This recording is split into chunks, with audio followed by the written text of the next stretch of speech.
Hello and welcome back to Jack's Coffee Break. My name is Jack and this is my coffee break. So today we are going to be continuing our discussion about different building techniques and things that you can do to just make your life a little bit easier and make building a little bit smoother. So today we are going to start with the very basics of building. Like the very basics of building. We already talked about the widget tool. If you would like a refresher on that, or if you don't feel confident in the controls, that tutorial should be pinned right now. And give that a watch. It will hopefully get you up to speed and give you a little bit more control over all of the different tools that we have in the game. This is not going to be talking about that. So today I want to talk about building the world's most basic building, just the easiest thing we can possibly do. And to do that, we're going to start by getting out a trade center. So I'm going to rotate the trade center so that way it actually faces the light, but I'm not going to take it off of the world axis. So we talked a little bit about that in the widget tool tutorial. The world axis is something that's baked into every map. There is a dedicated north, south, east, west. I have this little example here, this little hole in the ground, and you see that there is a definitive line right here in the ground where the mesh is popping around. This is your internal world grid.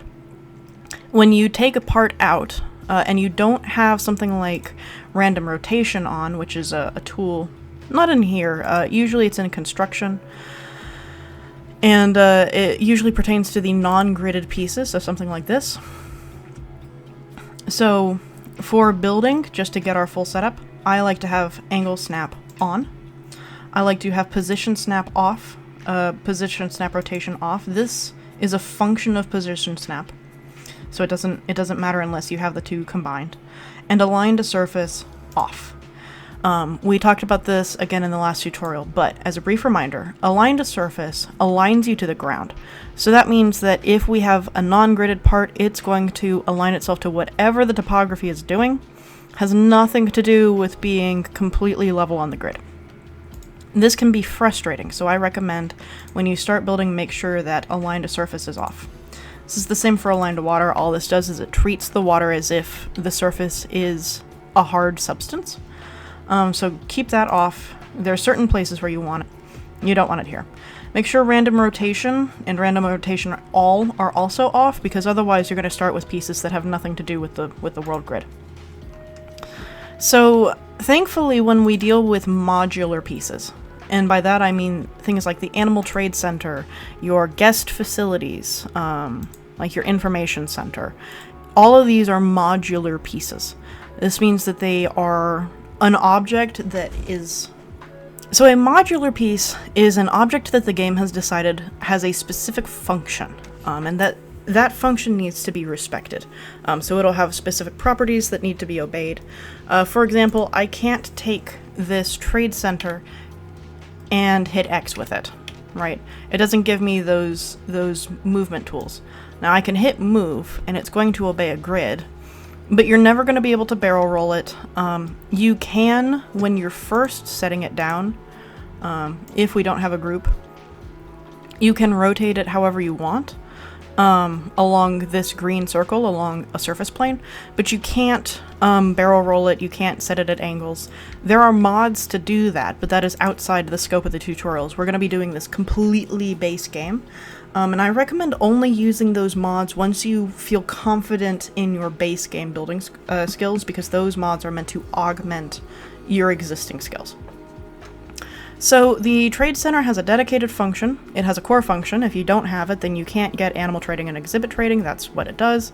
That's all basic stuff. I'm not here to teach you how the game works. I'm just going to teach you how to build in it.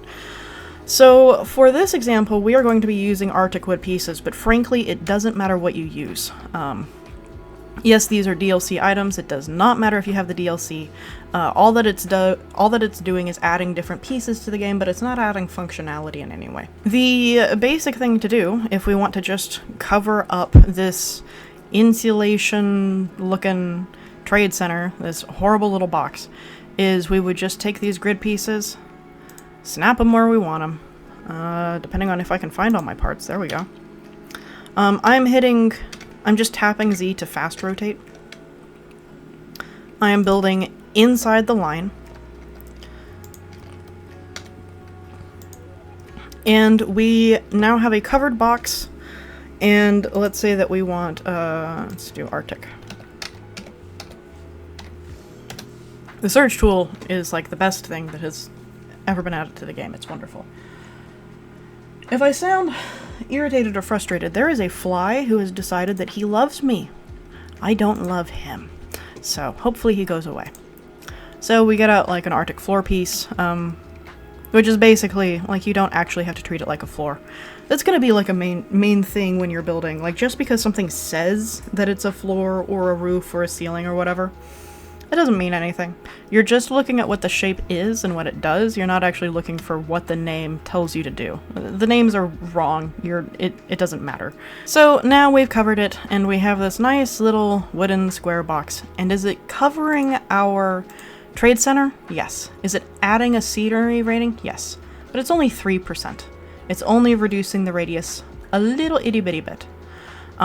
And we do want this radius as low as we can possibly get. That's your scenery rating, and the smaller that your radius is, the less room that you have to account for before it has a negative impact on your guests. So our goal is to get this to 0. That's going to be our goal for today, for making our building look good, quote unquote. Now there are a couple of cheaty ways that you can do this. Okay, and I'm going to show you those cheaty ways just to give you an idea of how the game is functioning versus how we want it to function.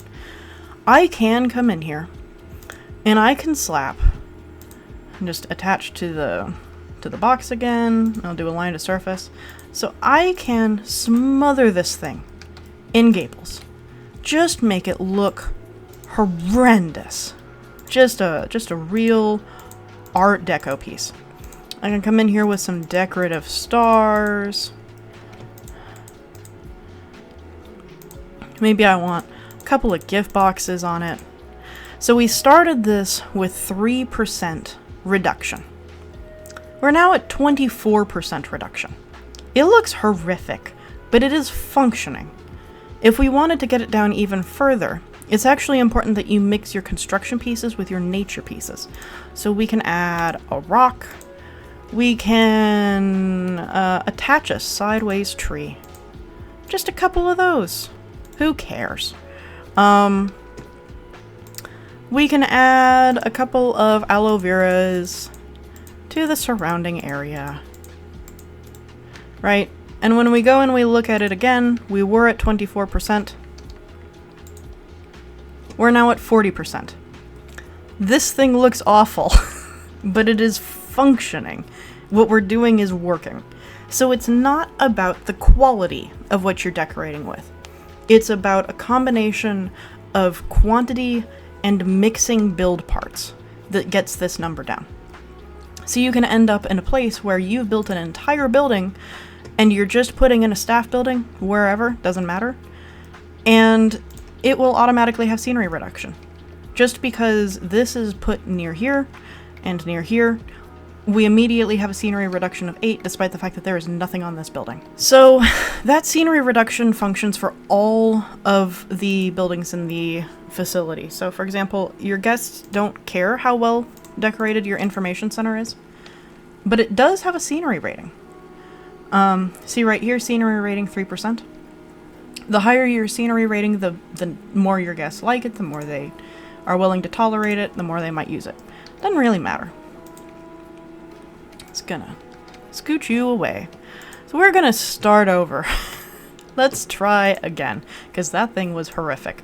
How do we build something that not only functions in the game, but looks good? Let's get out our trade center again. Let's go to our construction pieces. And let's rebuild our box. I'm gonna go to architecture all. I'm gonna filter it down to walls. So I'm gonna get out my door frame. Wood walls. We're just gonna clad it the same way it was when we first started. There we go. So let's say that I don't want it to be a box. I want it to have a bit more of a roof. There's simple ways to do that. You simply go into your walls section, grab out an Arctic gable, Go back into roofs. Grab the matching pitched roof piece. And now we have something like that. So already we've taken it away from being the world's plainest box to having a shape. Let's say that we want to decorate it a little bit. Let's say that we want to have eaves, right? Mixing and matching your eaves, rather than just using the 1, 2, and 4, like this is a 4-meter plane, despite the fact that it says gable roof 2. If I click out this roof 2, you'll notice that it's not matching up with the gable. It's because the gable roof 2 meter is actually lining up to the 4-meter roof pieces. Why is this? I don't know. I don't know why the game is like this. It just is. But mixing and matching your gable pieces can give you these cute little shapes. So don't feel like you have to match everything in a set. There's no reason to do that. Speaking of, let's go ahead and remove Arctic. The next thing that makes a building look way better, and is not a terrible amount of work, I'm going to go in here, I'm going to pull out East Asia. So in theory, there's no reason to mix East Asia with Norse. Why would you do that? But, again, these themes are simply so that way you have something to remember when you type in the search bar. You don't actually have to respect those conventions. So for example, I could use this stone and I can frame all these corners. I'm not going to because these colors blend too well. What I do want though are these East Asia unpainted timbers. So this is a much richer wood compared to this one. And the color balance between these two creates a contrast, and that's exactly what I want. So I've added a little bit of color, I've added a little bit of contrast, I've added a little bit more saturation. And now I am going to go through and I am going to frame these corners.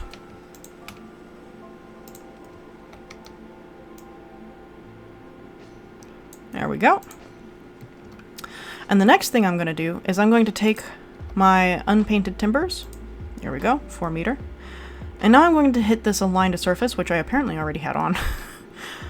My settings just sort of do things. I'm going to align it to this piece. When you're dealing with this angle snap, it will rotate at a minimum of 15-degree increments and a maximum of 45, but it won't let me move this anymore. So whatever. If I were to just take this unpainted timber, I were to try and line it up, turn off align to surface, there we go, move it right here, and I were to try and get this angle, I can kind of match it up, but you can already see that there's some weird clipping through here, and part of that is that this piece of wood just has a little bit of wobble to it. But for example, if we were to have the 2 meter roofs, so let's grab a 2 meter slope just so I can show you. There we go. So this 2 meter angle, no matter what I do, I cannot match it up. This is the closest I can get with the 15 meter increments. So instead, by hitting align to surface, aligning it with this top piece, rotating it 90 degrees, now it's aligning with that angle. So nice, simple, easy. We're now going to take our unpainted timber, we're going to match it along this roof line so that way I know that it's matching up at a 90 degree. I'm going to lay it flat, pull it down, bring it forward a little bit. There we go. I'm going to do that on the back side as well.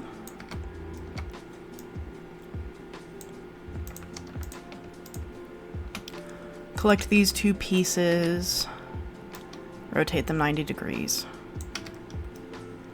pull them over, and basically try and match them up the same way that they were over here. And now, it looks like a building. Does it look good? It's passable. It's perfectly acceptable. You could stop right here. But how are we doing for our scenery rating? We're at 9%.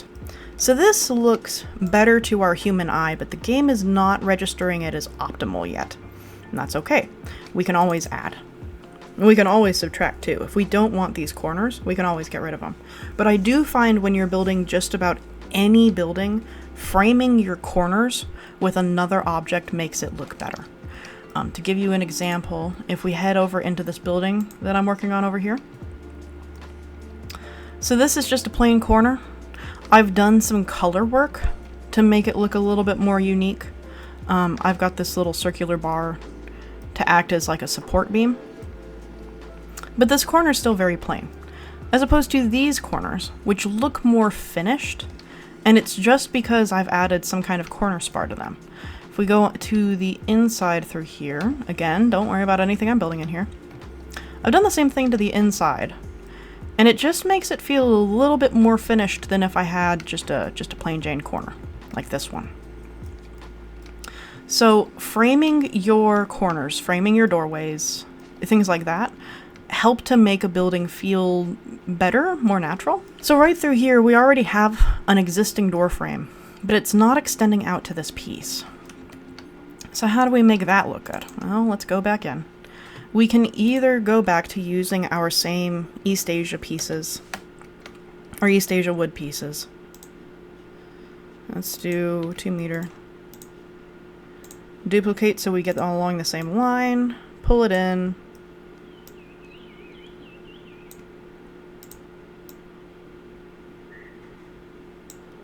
Match those up. Pull it this way.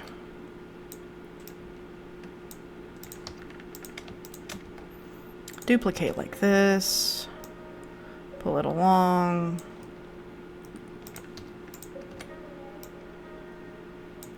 There we go. And now we framed our doorway. Again, it's looking a little bit better. If we inset this a little bit, it gives it more three-dimensionality. It gives it a little bit more depth. We're sort of drawn inward towards the door because we're following these angles. But we're still getting these color contrasts. So framing your corners, framing your doors is a cheap, quick, easy way to make something look better than just the standard box or even adding a roof and gable to it. But let's say that I want to make sure that at a glance I know what this building is. Well, let's go get our sign. There we go. Trade facility sign. So we can just slap this on here, and we know exactly what this building is. But we can get, again, more creative with it. So I'm going to pull this out, rotate it 90 degrees. There we go. And then I'm going to duplicate it. And then I'm going to go get a piece for hanging a sign on. So, for example, I know that in the Indian section, there is, here we go, an Indian bracket. So this is a very large piece and a very rich wood, but there is a secondary one in here, if I can find it real quick. The Indian wall light bracket. It's a little bit less rich, and it's definitely smaller, and that's really what we want. So I'm going to rotate it 90 degrees. I'm going to pull it down, and I'm going to set it in between these two. Pull it up a little bit. And then I'm going to align this to the wall over here. Pull it up just like that. For camera view, when you're doing something small like this, I'm on the standard rotation. This is your standard mode. If you hit T, it will toggle to free look mode. You can also do this by clicking the button and going to free look mode if you don't remember the shortcut. So I'm going to hit T for free look mode. It slows my camera down, makes it feel a lot more sluggish. But now I'm rotating around myself rather than on a point on the ground. So now I can grab my signs and I can move them, let's say, oh, where do I like them?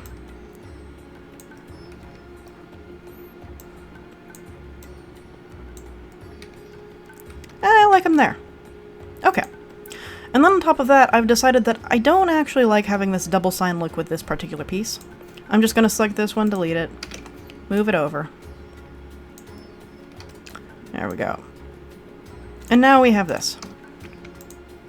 I'll move it out a little bit. So now I've got a little bracket with a little sign. And I can even go so far as to frame my sign like this. And by doing that, I see that I'm not actually square with the center of the building. So now I can select all these 3 pieces, use my widget tool, and align them with the center line. A lot of these build kit pieces, especially the wood ones, you can actually use where the plank lines are in order to do measurements. For example, most of the wood pieces have a plank line that's in the direct center. So that's another way that you can key in for where you're supposed to be at. So there we go. I've added in a little bit of a sign. I've got my building framed. It's looking cute. If we exit out, we're now at 15. I don't remember what we were at before. I think it was 9. So just by adding these little touches through here, we've increased it. But that's not all we can do. We can consider time of day. So if we turn it to night, this sign doesn't glow. So if I'm looking around and I'm in franchise and it's night mode and I haven't set up my time settings so that way it doesn't ever turn to night, which I hate doing because I like having a nighttime version. But I want to see my building. Well, I should probably have some lights. So there are multiple ways that we can do this. I've mentioned before that different items have different properties, and this matters a lot with the lighting. So for example, I've got this torch. This is part of the Arctic pack, but there are multiple torches. A torch doesn't care whether or not you have power to a specific place. It's treated as if it's actual fire.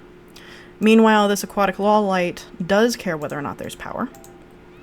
There's no power to it, but I'm in sandbox mode and I've decided to add power to the entire zoo. There are also some build pieces where it will act as though the light is on, but it doesn't actually emit any kind of light. This is a graphical glitch. So even if you're in an area where there's no power, it will act as if there is light. And there are some pieces like this one where even though there's no power actually going to it, when you first place it, it will act as if there is light glowing. So this is one way. I don't like that particular light, so I'm going to find something in here that I do like. So, for example, I could use this East Asia piece,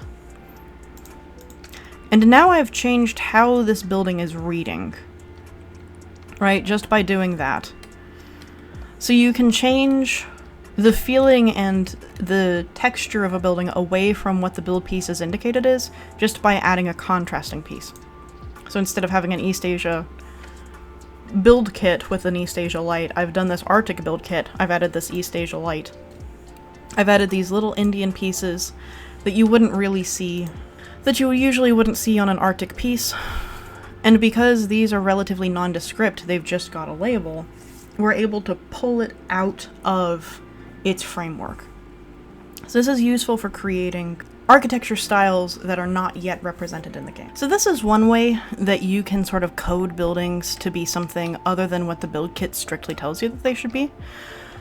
I find it to be fairly useful. If you will please quit highlighting that Indian wall bracket, there we go. So selecting parts out of different build kits and mixing them together can help your building read completely different from one direction to another. Another way that we could do this is to remove this. And I'm going to turn the lights back on for just a moment. There we go. Instead of using these Indian wall brackets, we can use this LED food truck sign. There we go. I am going to rotate it like this. Pull it out. So that way this kind of aligns to the wall. And now we can pull this back out and we can do something similar to that original double sign bracket version that we had earlier.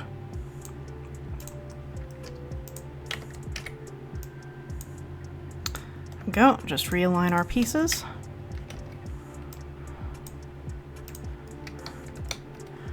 Gives us a slightly different style. And now let's say that I wanted to use these decorative stars. Actually, I don't want to use those decorative stars, my goodness. Let's say that we wanted to use this European wall lantern.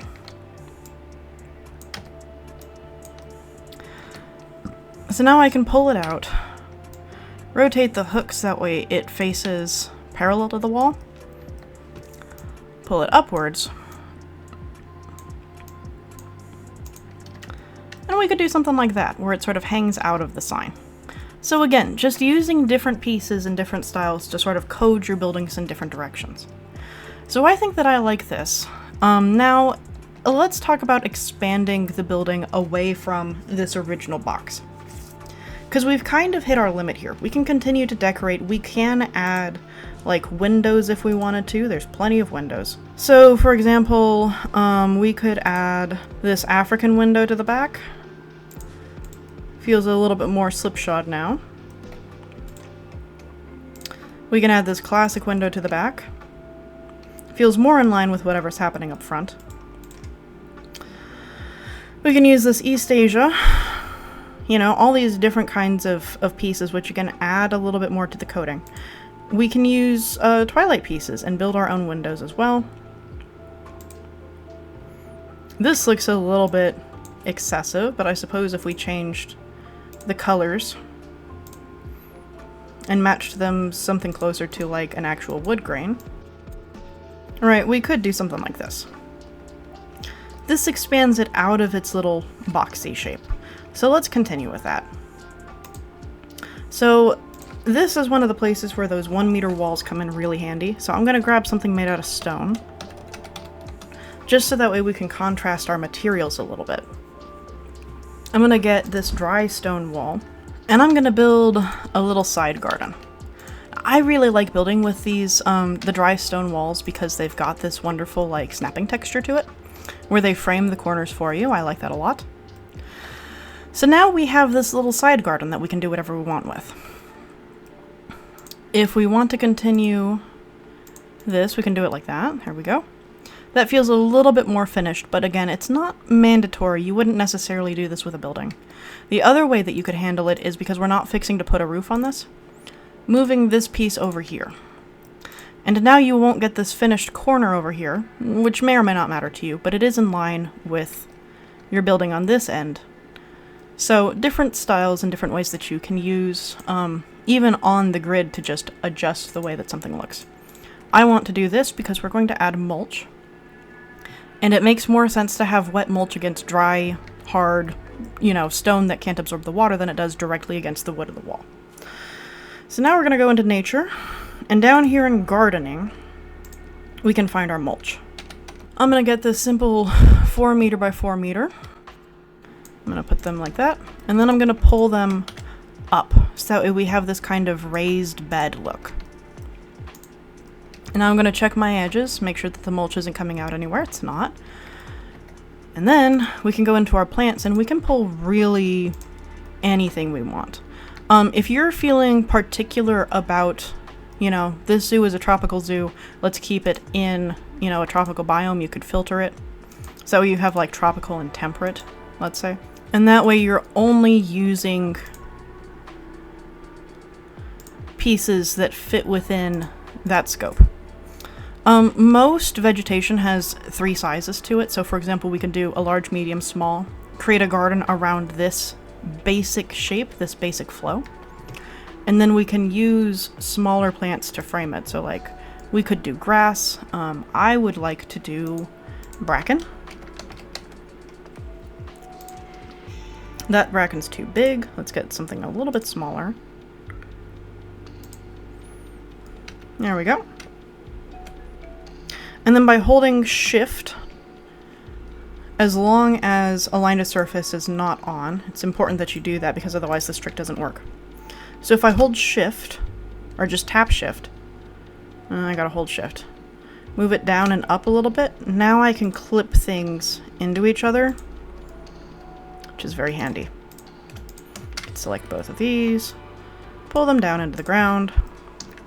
Let's say that I don't like this bracken. Nothing about the bracken is working for me. So now we can go through and we can pick all kinds of other plants that we would like. There are other ferns, I believe. Yeah, so like lady ferns, this is more the size and the scale that I'm looking for. So this is a place where I really love to have random rotation turned on, because then I don't have to manually rotate things. And it breaks up the view so that way you can't find any natural patterns to it. Which is really handy, because one of the easiest ways to make your gardening look better is if you can't discern a pattern. For example, if I were to take this lady tree fern, turn off random rotation, and I were to just stack these together, you can really tell that this doesn't look natural. This really looks like something out of a video game. However, if I take this same lady tree fern, turn on random rotation, create this exact same line, it looks a little bit more organic, you know. You can still tell that this is the same piece, but you're no longer detecting any patterns with it, which is very useful. So I'm going to delete these because I don't want them. There we go. I'm going to add in a little bird's nest for a pop of color. Again, I'll keep random rotation on, but I don't want a line to surface, just so that way I can make sure that things clip through each other. And I can use a medium fern, but I don't want to. I don't think that looks very good. There we go. So now we have this cute little garden. We have the pop of color from the azaleas. I believe these are, yeah, azaleas. And the rest of it is just sort of infill to distract from the fact that there's a whole bunch of mulch. What we really care about is highlighting this curve and this shape. So this has already helped to decorate significantly. If we check, we're already at 31%. But let's say that I want to have a couple of awnings, for example. So one of the easiest ways that I know of to do this, I'm going to take my two end corners, I'm going to take my gable, and I'm going to take the little ancillaries. I'm going to hit move selection. It's raised it up a little bit, so I'm just going to shift it back down to being in line. We're on the 1 meter grid height, so it shifted it 1 meter up, and now we're back on line. I'm going to take my grid size and I'm going to pop it down to 2 meters instead of 4 meters. And I'm just going to set this like this. I'm going to delete these two. I'm going to take all of these pieces again. I'm going to duplicate, rotate, and I'm going to match them back up. So now we have this little offhang. I'm going to take my corners. I'm going to move them out. I'm going to do that again here in the back, just so that way it looks supported. So now this all looks like a little bit weird. It looks a little bit heavy. What would help it feel a little bit less heavy and a little bit less balanced is if I had something through here that made it feel a little bit more closed off than it currently is. So I'm going to go back to my construction. I'm going to pull out, in the Africa pack, here we go, I'm going to go to all, and I'm going to pull out these arbor crossed, right? Now I do have random rotation on. I'm going to turn that off, click back in, grab that. I could have clicked my button, but I didn't want to. I'm going to rotate, pull up, and I'm going to set this just right in here. Pull it down so that way it matches up. And I'm going to turn these blues into something that matches our wood a little bit better. So something like that. So it's still fairly rich, but that's okay.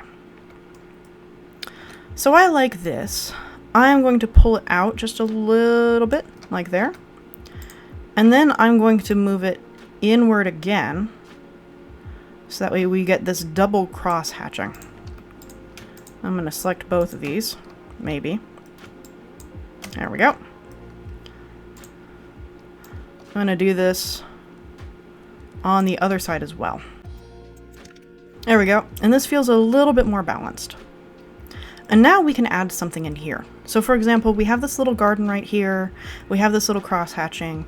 It feels like it needs some kind of garden tools, right? There we go. So I'm going to find a wheelbarrow. I think that that would help a lot. So there are a lot of wheelbarrows currently in game. There's this one right here, which is just base game. I think it looks cute. There's also the conservation wheelbarrow if we want something that feels a little bit more modern. We also have a build your own. I'm going to use this guy.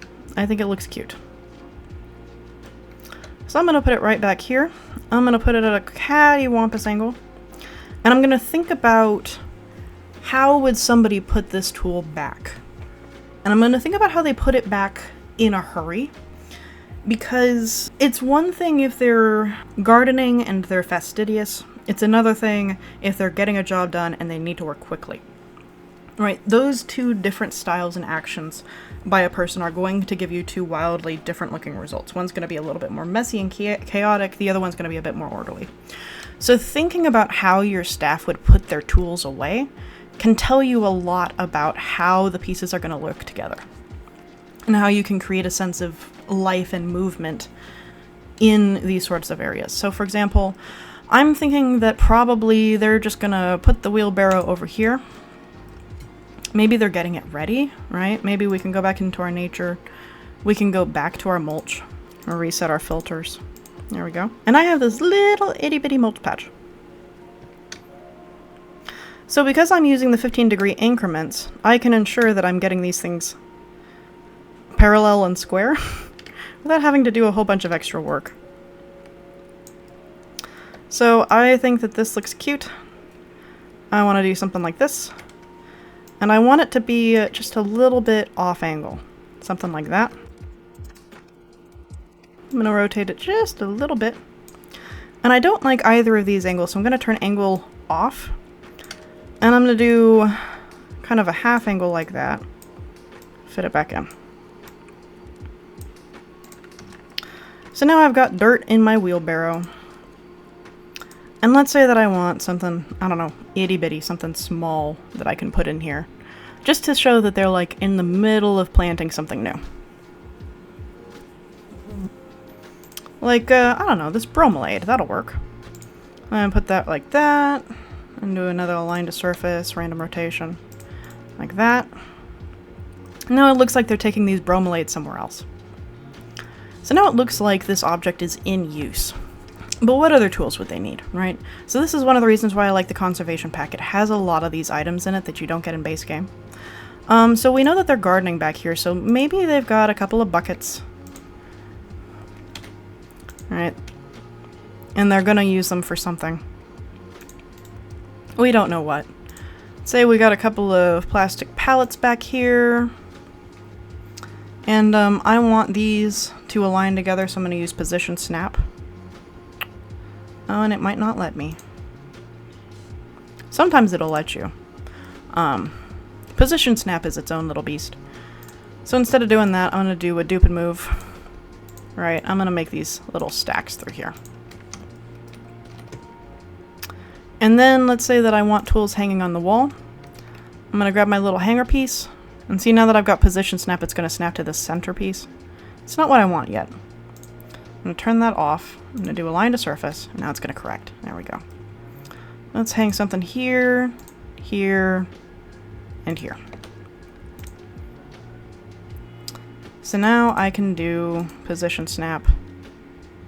And it'll hook it onto this little tool.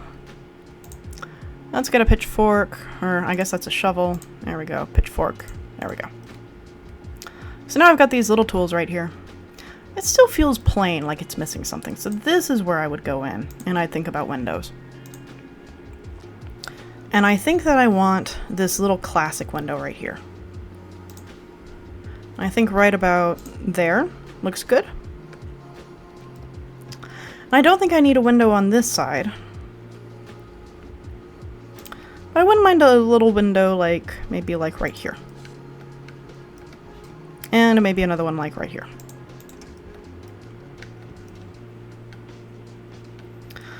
So it's looking very cute, but it's also looking like it could fit in in a grander picture. And that is kind of something that's hard to draw the line at.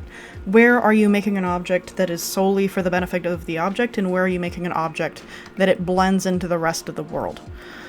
So sometimes you want to make an object and it's just a statement piece, and in that case I would continue to build on this, but right now it looks like it could fit into anywhere in my zoo and it would be okay. So this is where I would call it and I would stop.